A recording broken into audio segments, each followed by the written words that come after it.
Olá! Hoje a gente vai dar uma olhada mais a fundo no material bem específico, tá? É um documento chamado Todos Novos Impostos do Governo Lula.pdf.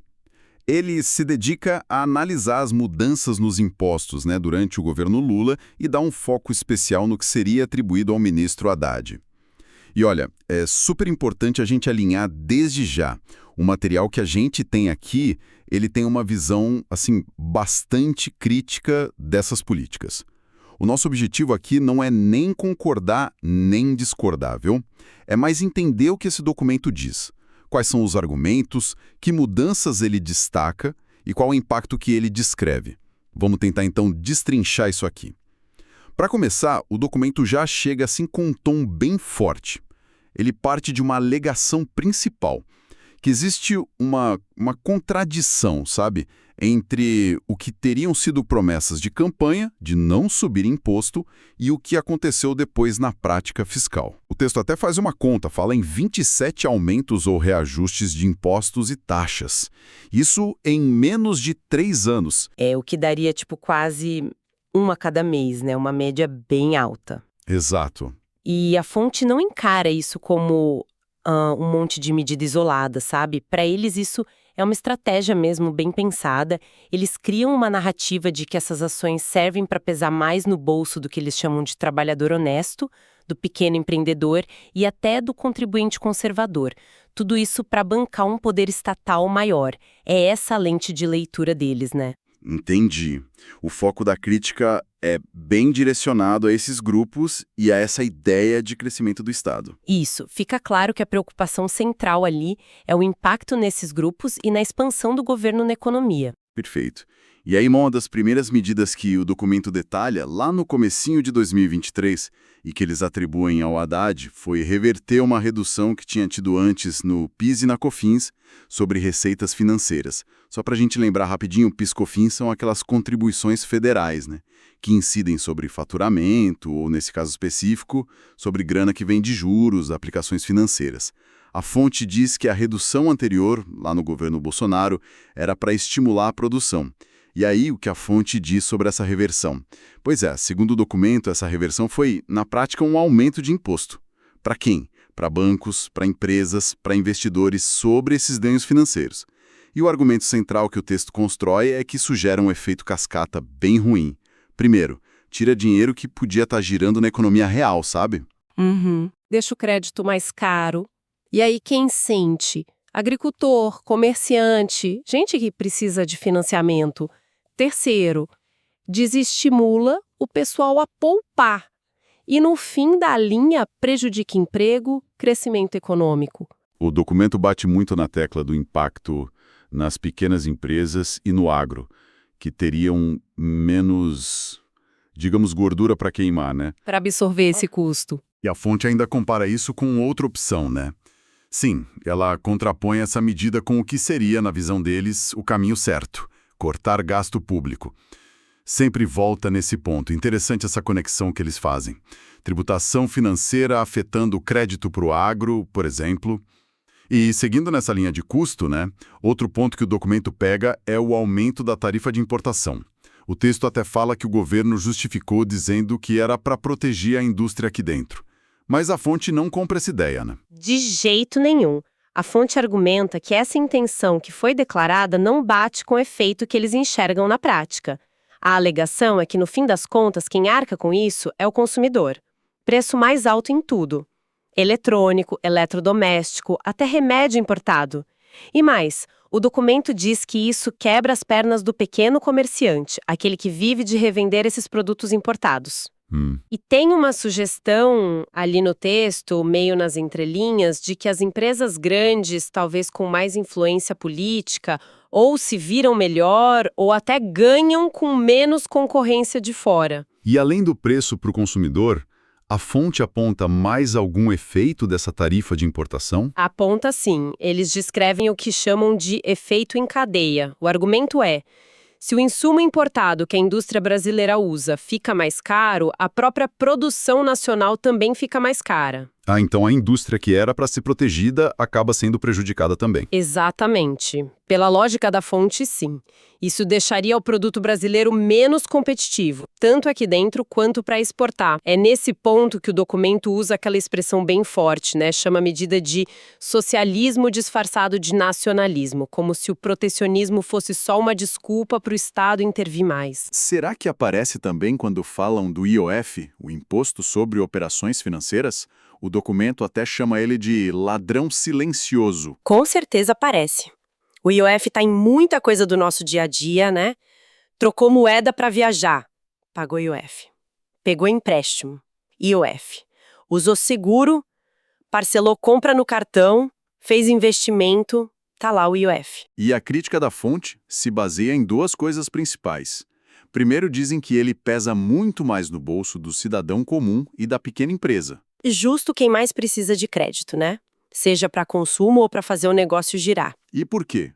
Qual o argumento para dizer que pesa mais para esses? O argumento é que quem tem mais grana, grandes corporações, indivíduos ricos, teriam mais mecanismos, mais jeitos de planejar as finanças para pagar menos IOF ou até evitar ele em algumas situações, coisa que o pequeno não consegue fazer. Entendi. E qual era o segundo ponto da crítica?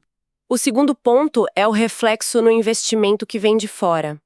A fonte argumenta que um IOF mais alto deixa as operações financeiras aqui no Brasil mais caras e, portanto, menos interessantes para quem quer trazer dinheiro para cá.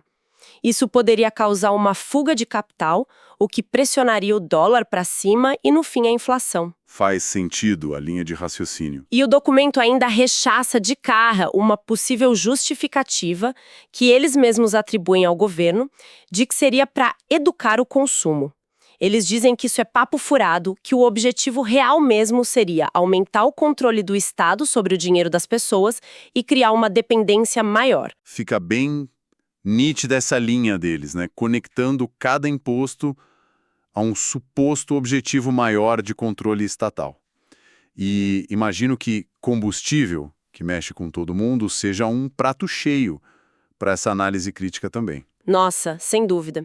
O texto mira no aumento dos impostos federais, o PIS/COFINS, e também na volta parcial da CID sobre gasolina, diesel e etanol.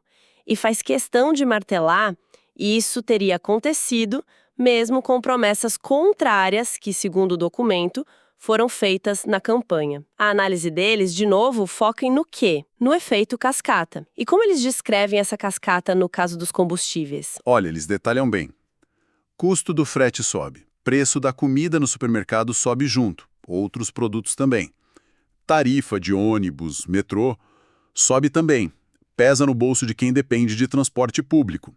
E um ponto crucial para o documento, o custo de produção no campo dispara.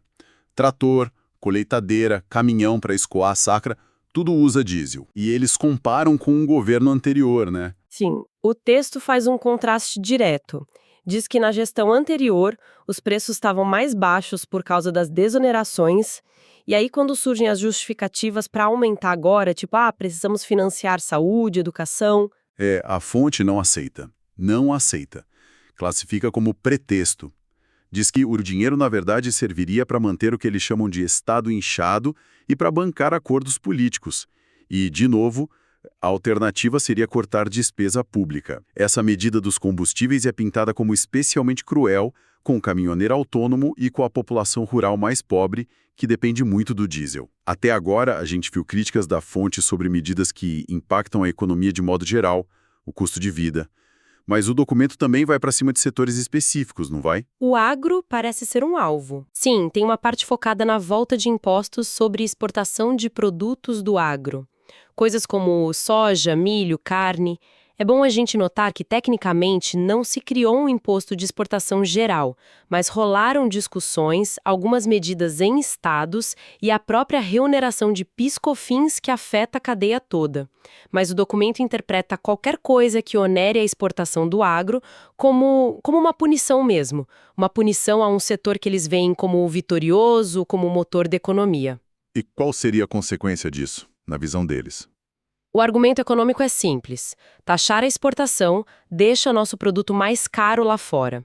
Se a soja brasileira fica mais cara em dólar, o comprador chinês europeu pode preferir comprar dos Estados Unidos, da Argentina. Entendi. Menos competitivo. Isso.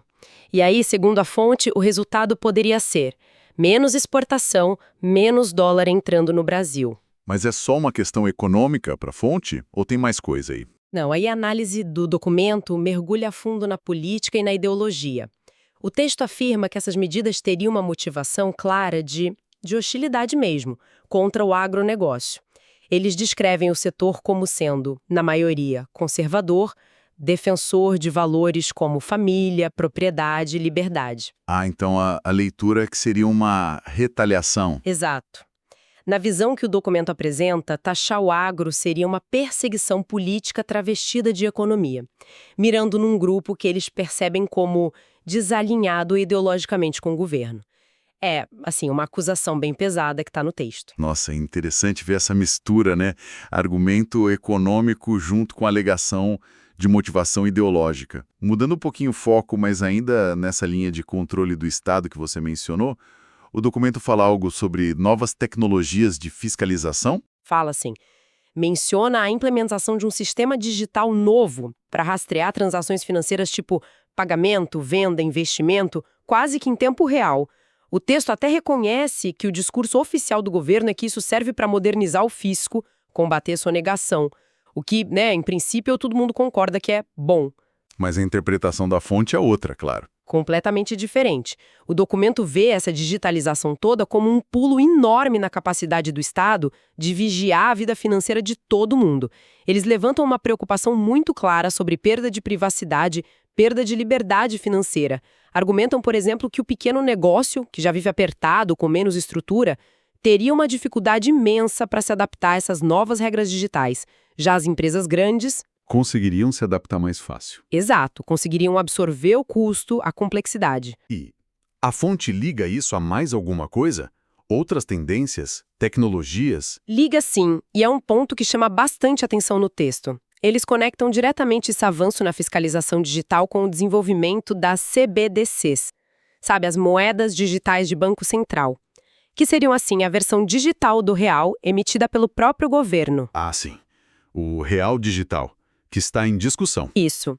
E a fonte especula que juntar esse sistema de rastreamento total com uma moeda digital permitiria ao governo, no futuro, não só olhar tudo, mas talvez até controlar, restringir como as pessoas gastam o dinheiro. É uma visão bem sombria que eles pintam, sabe?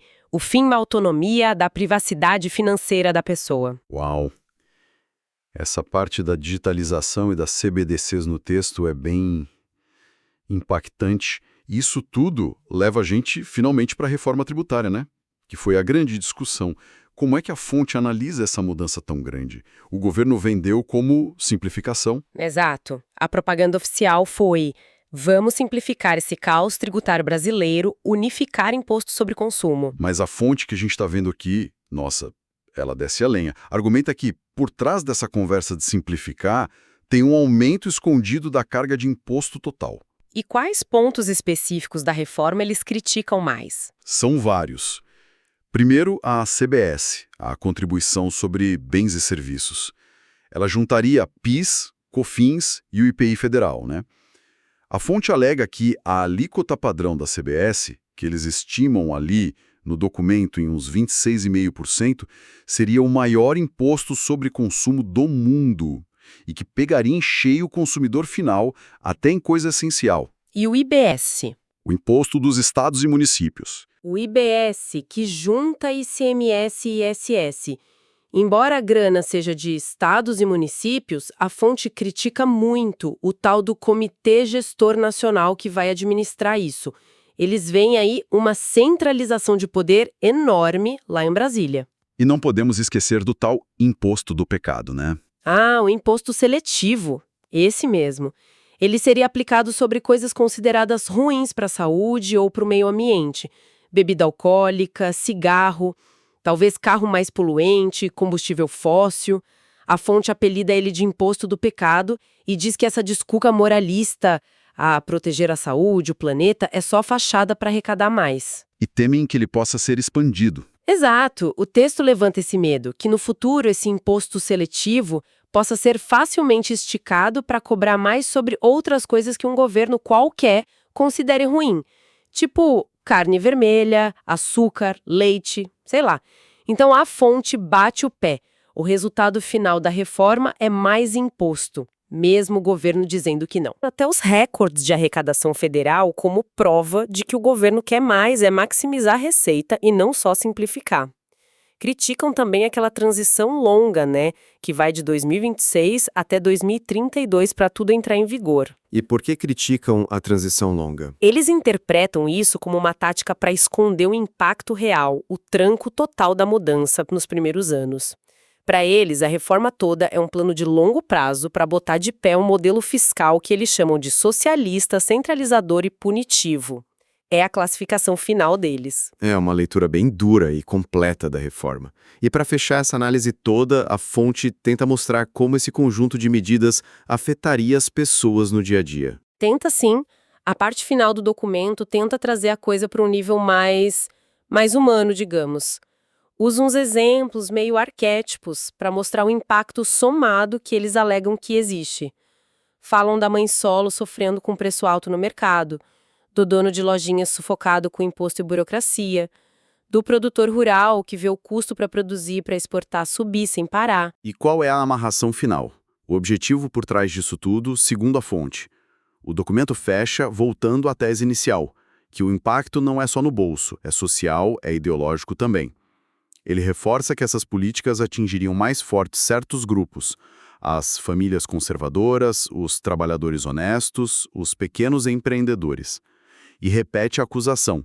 O objetivo final seria aumentar o controle do Estado na vida das pessoas e usar o dinheiro dos impostos para bancar programas e agendas ideológicas que, na visão da fonte, vão contra os valores conservadores.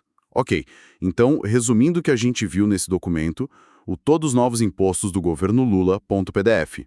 A fonte desenha um cenário bem crítico, alega quebra de promessa, que as medidas pesam para trabalhador e empreendedor, que prejudicam setores-chave como o agro, que encarecem a vida, e que tudo isso faria parte de um plano maior para aumentar o poder do Estado, o controle financeiro e talvez até uma perseguição ideológica. A reforma tributária seria o ápice desse plano. Exato.